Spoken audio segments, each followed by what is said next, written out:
For many of us, Lord of the Rings is where it all began. When those movies dropped, it was like a war game's wet dream. Be an incredible battle scene at Helm's Deep, the charge of the Rohirrim at Minas Tirith, even Legolas taking down that Mimikill all on his own. Combine that with the fact that Games Workshop created a genuinely great game, which really encapsulated the heroic moments of the film, as well as having a great model range, and you can see why it became such a well-regarded system. Furthermore, D'Agostini then started producing that magazine collection with all the models, and soon we were all pretty hooked. But that was many moons ago. Well, now here at 6 it is time for us to journey back to Middle-earth, and we hope you join us for this most unexpected of journeys. Let's go on an adventure.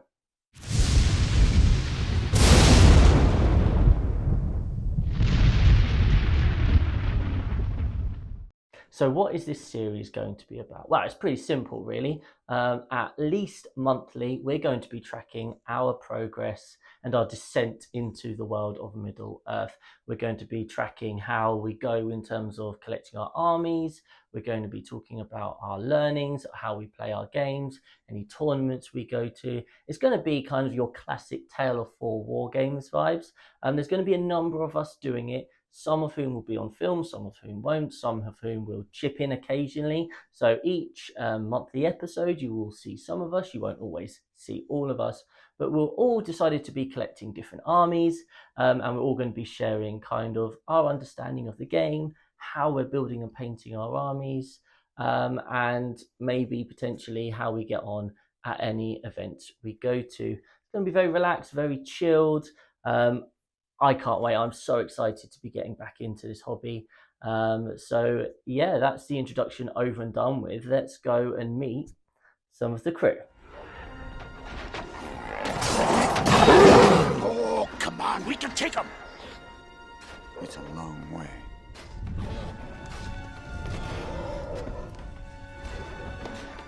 Toss me. What? I cannot jump the distance, you'll have to toss me.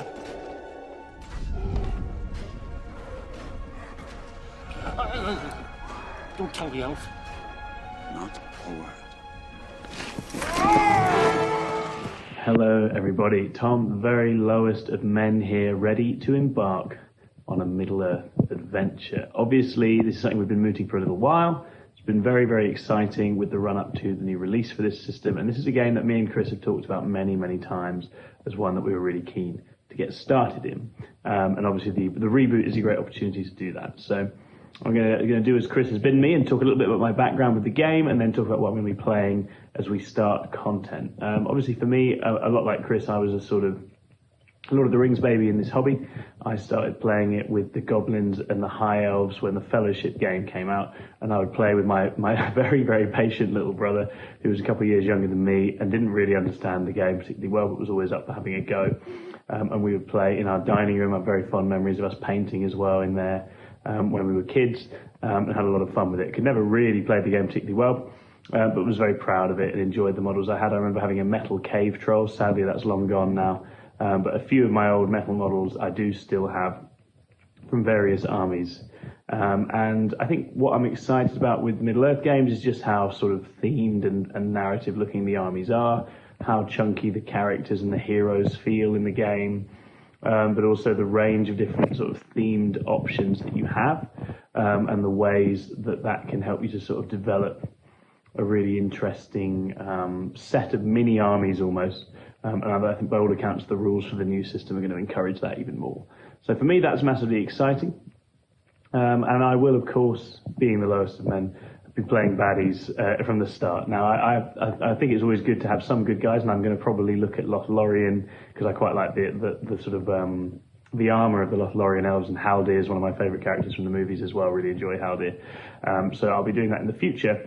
But I have, of course, to begin with, split the Osgiliath box with Chris, which means I'm going to be playing the Morannon Orcs, who are the evil orc forces led by Gothmog that obviously take over Osgiliath in the third film and then lay siege to Minas Tirith. I really like Gothmog. I think he got a lovely new model in that box. I'm really excited to paint him. He's going to be where I will start, I think.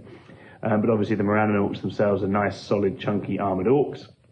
And I think with Mordor, the appealing thing is that you can then build out from there. Once you've got some orcs going, you can build out in all sorts of different ways. You can go with the Witch King.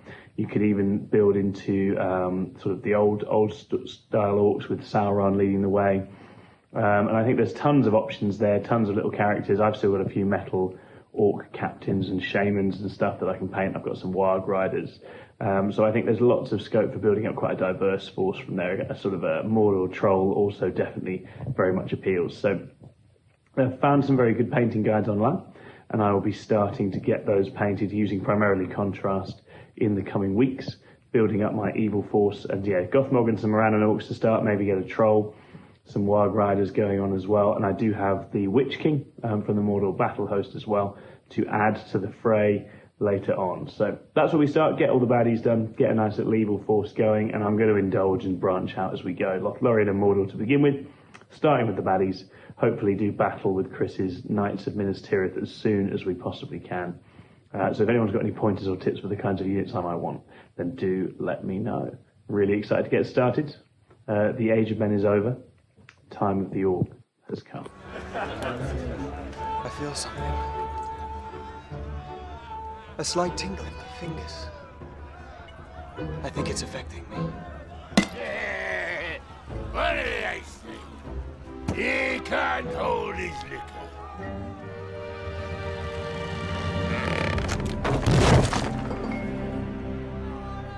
Hey there, Scrivo here. As you can see, I'm getting involved with some Middle Earth again. So, like probably most people in my kind of school age range, late 30s, when the films came out, I was already playing Warhammer, playing a lot of 40k at my local club, and for Christmas, when the starter box for Lord of the Rings, Fellowship of the Rings dropped, I got it with my Christmas money. I was probably the one person at my group that actually painted any of it. So my Morio goblins are currently painted in like a weird kind of mint green with some armour. All the elves are painted, because I'll get to that later. But yeah, and then when the Two Towers dropped, a lot of the grown-ups, as I'll call them, which are now obviously the oldies at my local club, were playing it. And so despite all my mates at that point had kind of bridged off of Warhammer, all in sixth form and all kind of messing around with like RPG stuff more often than not, I still was playing it. So it was kind of the last thing I kept to before kind of my phasing out of Warhammer being something I did actively. Kind of timed between those two films and the two releases, my parents, lovely as they are, signed me up for the D'Agostini Partworks magazine. So I had all the bits and pieces, and even after I'd stopped really playing, my hobby desk had a cupboard above it, and it just slowly got filled up with these little red packets with little metal figures, which I'm looking to my side, and they're all still roughly floating around. Like this Saruman came with one of them, and it's still the bare white metal now. Kind of is what it is, I suppose. When I got back into the hobby, sort of 9-ish years ago, it was one of the many things I dug out at my local club. My dad, I got him an Army of the Dead army for Christmas one year, literally because I had them left over from the Battle of Palanderfield starter set, I think it was, whichever one it was. I didn't really want any of that stuff. Thankfully, I already had all my high elves, so I had the Rivendell elves. So when I was on my paper round, I found £20 in a puddle once, which was really good, because that day I then went to Games Workshop and bought 2 or 3 blisters of spearmen with shields. So I essentially have like 12 spears, 12 bow, and 12 swords, led by the metal Elrond that came in the magazine. And very much that was, when I got back into the hobby, the thing that I was kind of dabbling with, that and Isengard, because I had a lot of Uruk-hai. As it expanded to about 3 or 4 of us playing it, the last games day at my local club, before COVID. So this is very beginning of March 2020.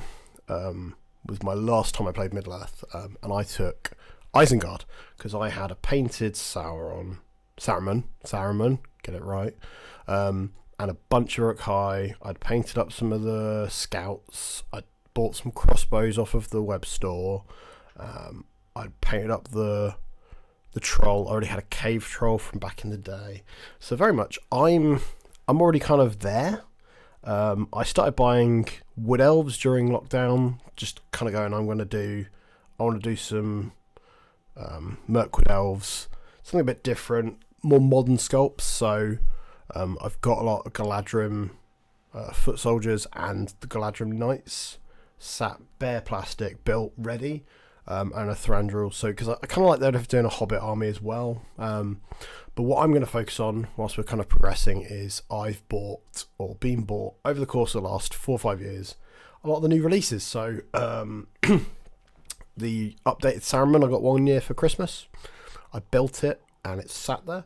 I'm going to paint him as my next kind of goal, because then my Isengard army has an updated leader with a Grima Wormtongue as well, which I didn't have previously. I then, for a birthday from one of my staff, bought me the updated Elrond with the banner guy. Really nice. So then, kind of as Chris and Tom and a few of the guys were getting kind of Middle-earth curious again, I did the sensible thing and just went, I've got tons of this stuff everywhere. I sorted through it all, and then I still bought more. So I've got some Rivendell Knights. They're just tucked in here. I've finally built all 6 of them. So my plan is I'm going to get Saruman built, finished and painted, get those 6 Rivendell Knights and the mounted and foot updated Elrond to lead them, because then both of my forces have got some new toys to play with, but also I'm not building from scratch. So what I'll do is I'll then send, there'll be hopefully some pictures popping up in a second that Chris will show of my elves there, and an interesting one where at the time I really liked the idea of the clarity of unit colours. So I had a really nice kind of lilac purple I really enjoyed. So instead of them all having like the blue cloaks from the Last Alliance sort of bit for the Rivendell elves, I did this nice lilac for Elrond and the spears. I then had this kind of green, kind of not quite turquoisey colour that I think Chris probably likes, that I did on my archers with the gold armour, and then did the blue for the swords, and they're fine, they're cool. The spears will probably get stripped because they're metal, they're very easy to strip, and I'll see how I get on with the foot dudes, but I have a funny feeling that those are some of the oldest models they've done, because they're from the first launch box, that I hope they do get replaced. If not, I'll probably eventually repaint them, but I like the idea of kind of updating as I go a little bit. So between those 2 forces, it should be really good. I'm kind of hyped for it, but at the same time, I've had a few missed starts on starting back on Middle-earth recently, so I'm just kind of like, yeah, if it happens, it happens. But just having this to kind of encourage and hold me accountable for getting some of the hobby stuff done, I think is really nice. So it just gives me an excuse to do more, right? And it's a palette cleanser, so between painting whatever new hotness I need for 40k or for Kill Team or Age of Sigmar or MCP or oh god, so many projects, it gives me something to do. So it should be quite fun. And yeah, I'll show you next month what I've gotten done. Nobody tosses a dwarf! Not the Hello there guys, so we have gotten involved with some Middle-earth. So again, to a bit of background as to why I really like Middle-earth and where it sort of came from for me. So back in the day at GW Wolverhampton, we used to play 40k, we used to play fantasy back in the day and all that sort of thing, and Middle-earth was sort of like the last of the 3 game systems I sort of picked up. Obviously watched the films and all that sort of thing, and well, obviously we love the films.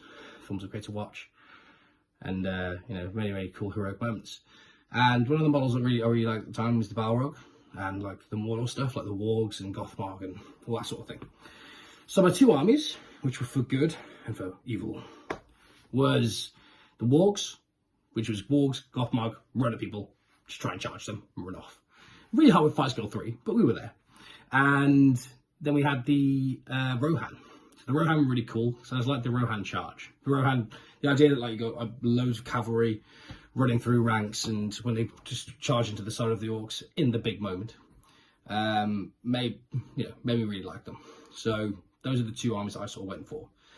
Another thing I really liked about Middle Earth back in the day, I'm still getting into the rules now, but the way it was back in the day, you had these thing called Might, I believe it was called, and you could like reroll dice or change dice roll or something like that. Characters that died in it though didn't get any.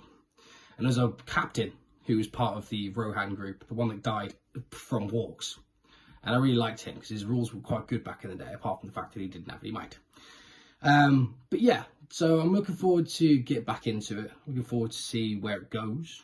Definitely starting at my Rohan and my Wargs again. They are currently sitting on Sprue because we've been busy doing other things for you. So I'm looking forward to get those done and to get those on the table and get them painted, to be honest, because it's a nice little painting project for me. So yeah, look forward to see how it goes. Keep updated. What's happening out there? Shall I describe it to you? Or would you like me to find you a box? I'm Chris, and my journey with Lord of the Rings has been quite a traditional one, I would say. When the first system kind of came out, the movies came out, I'll be honest, I didn't really pay much attention to it. And then I saw that first D'Agostini book in W.H. Smith, saw the Moria Goblin, got that, painted that, and just started collecting those really, bought some models. And growing up, I played a lot of different war games with my dad. And the reality is Lord of the Rings is actually the one I played the most. My dad actually also liked the system. He's not really a fan of Games Workshop games, but we played lots of games of it, and I really enjoyed it. When I got back into wargaming, 40k was my thing and has been since my late 20s. So yeah, when I saw that the new box game was coming out, it kind of felt right time for us as a channel and me personally to kind of dabble into it. I still have such fond memories of the game. For me, the kind of the might will system, that and fate, that sort of thing, that's so unique to the game. You take the basics of whoever rolls higher wins the fight, and that feels a bit like what? But then you dive into the game a bit deeper. You look at how detailed it is in so many other aspects, and it really appeals. It's also smaller, obviously in terms of game size and army size, which just means you get to collect more models and different armies, right? That's how it works. So yeah, for all of those reasons, it feels like it's a great system to kind of get back into. For me, when choosing an army, I decided to go down the route of, I always end up playing goodies. I just like playing the goodies. And I wanted to pick a goodies army that felt like it had a lot of options. So I just thought, minus tier, that surely got a lot of options. So that's where I started. Tom and myself have split the Battle of Osgiliath box. And I've taken the goodies, he's obviously taken the baddies. And yeah, I've started painting them. What I wanted to do was make this army look really nice. I don't have the patience these days to paint beautiful Warhammer 40k armies to a really high standard across the board, but I thought smaller armies with war bands and stuff for Lord of the Rings, I think that that would be an opportunity. And for that reason, I decided to go for custom bases. We actually have a video on the channel about how I kind of started doing my custom bases, and I've embellished them even further. And I'm hoping the bases really add a lot to my army, my minus tier army anyway. I'm sure when I start collecting other armies, I'll go in other directions. But for now, I've got this really nice kind of like broken city vibe for my bases, and I hope that adds a lot. As you can see, I've gone for a really traditional look with my models, and the minus tier warriors are just pretty standard. I've tried to be neat and tidy with them, and I'm not entirely sure that the effect is worth it from kind of like the 2 meter rule on the tabletop. But hey, at least I feel good about myself, right? And then for the Rangers, that was quite nice just to get to paint with some greens and browns, which I don't usually do. So yeah, I'm looking forward to really adding to this force. Obviously, I've got some knights. I've got the heroes. The heroes are going to be the best bit. I'm really looking forward to that. I'm kind of just painting the basics at the moment whilst we wait for the new rules to come out. So once I've got that, I can then start to look at what will be legitimate, like what can I actually build with my models, what other things can I add. I do like the goodies, as I said, like those elves have caught my eye. Maybe not so much the dwarves, but elves definitely. And in terms of baddies, or evil, should I say, at some point I'm probably going to be leaning more towards the Easterlings and the Harrods. That feels like the place I would guide. I do really want a Mumakil. So yeah, that's probably the direction I will end up going. So there you are, guys. Welcome to our journey into Middle Earth. I hope you've enjoyed our first episode. Next one will be out next month, where hopefully we have more information about the new rules, and we'll be able to show you the what progress we've made in terms of building up our forces. Thanks a lot for joining. If you would wish to, please do consider giving us a like and a subscribe. We are, of course, predominantly a 40k channel, but there's going to be plenty more content from various game systems coming up towards the end of 2024, and especially as we go into 2025. So thanks a lot for joining. See you next time. Goodbye.